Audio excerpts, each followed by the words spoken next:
안녕하세요. 통통TV 구독자 여러분, 서영입니다.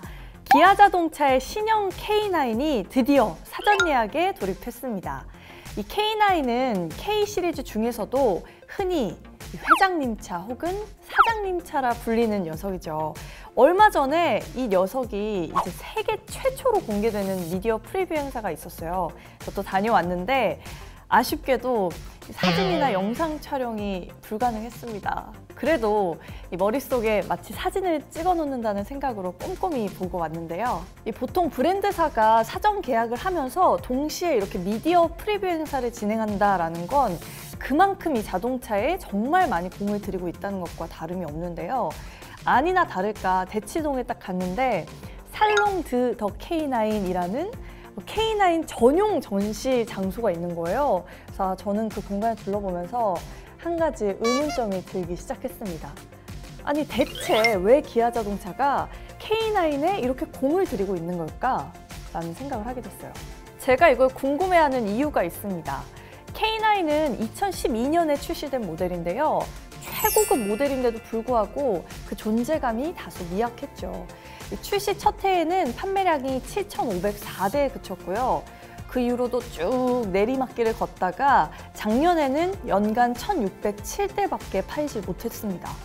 가격은 벤츠 E클래스처럼 이렇게 수입 세단과 비슷한데도 상대적으로 디자인이나 상품성이 부족했기 때문이라는 생각이 들어요. 이쯤 되면 사실 선택과 집중이 좀 필요하지 않았을까 합니다.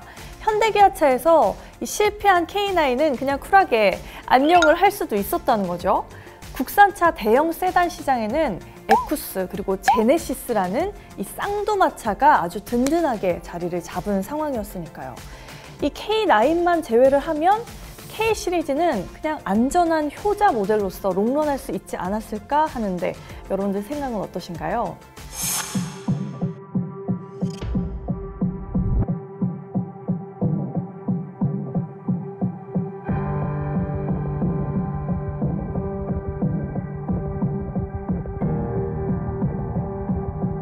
그럼에도 불구하고 기아는 K9에 한 번 더 기회를 주기를 선택합니다.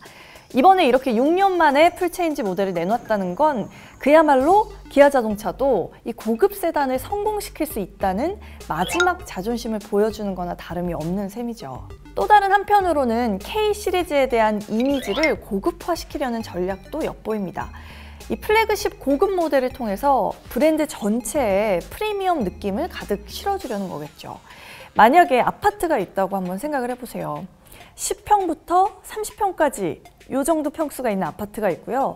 또 10평부터 100평, 200평 이상의 대형 평수가 있는 아파트가 있다. 이렇게 생각을 해보면 이 후자의 아파트가 좀 더 내실 있는 브랜드라는 생각이 들잖아요. 그런 거랑 비슷한 전략이 아닐까 합니다. 그렇다면 실제로 공개된 더 K9, 과연 이 그간의 서름을 덮을 만한 그런 굉장한 녀석이었을까요?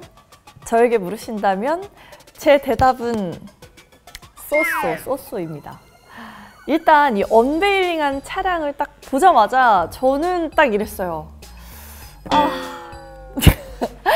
좀 아쉬운 마음이 많이 들어서 하고 탄식을 내놓게 되더라고요.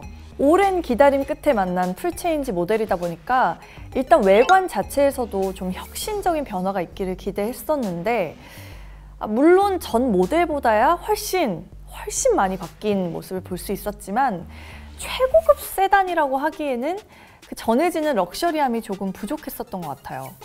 이 최고 수준 트림에 옵션을 추가하면 K9이 무려 1억 원 가까이 넘어가거든요. 그걸 생각해보면 글쎄요, 좀 올드한 감성이 느껴지는 그 디에로 라인의 메탈 크롬이나 밋밋한 그 차체 바디감, 그런 것들이 좀 아쉽게 느껴졌습니다. 반대로 외관에서 막 너무 이제 실망을 했다가 딱 실내에 탔을 때는 깜짝 놀랐습니다.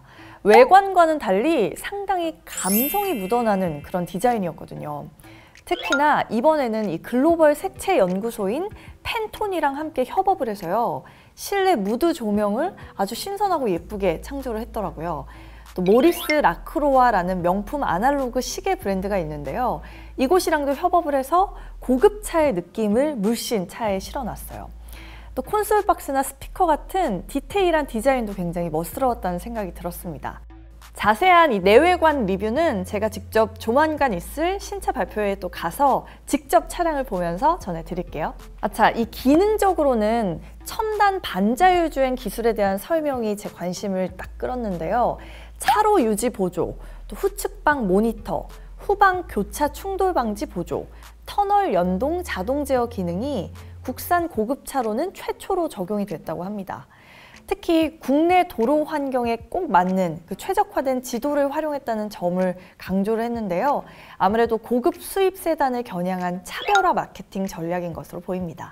이 K9은 이번만큼은 시장에서 괄목할 만한 성장을 가져오겠다라는 그런 대단한 포부를 밝혔는데요. 국내 차랑 비교를 하면 가격적인 경쟁력은 있을 것 같아요. 이 3.3 가솔린, 3.3 터보 가솔린, 또 5.0 가솔린 이렇게 엔진 라인업이 구성되는데요.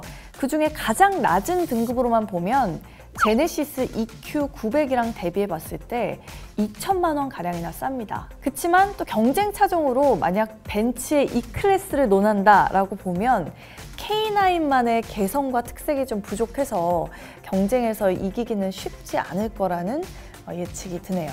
제 개인적인 생각은 이렇지만 여러분들의 의견은 또 어떤지 굉장히 궁금합니다. K9에 대한 여러분들의 생각 그리고 기대하는 점 이런 것들 댓글로 많이 남겨주시고요. 신형 K9 리뷰 영상도 많이 기다려주시면 감사하겠습니다. 그럼 오늘도 힘나는 하루 보내시고요. 저는 또 찾아올게요. 안녕!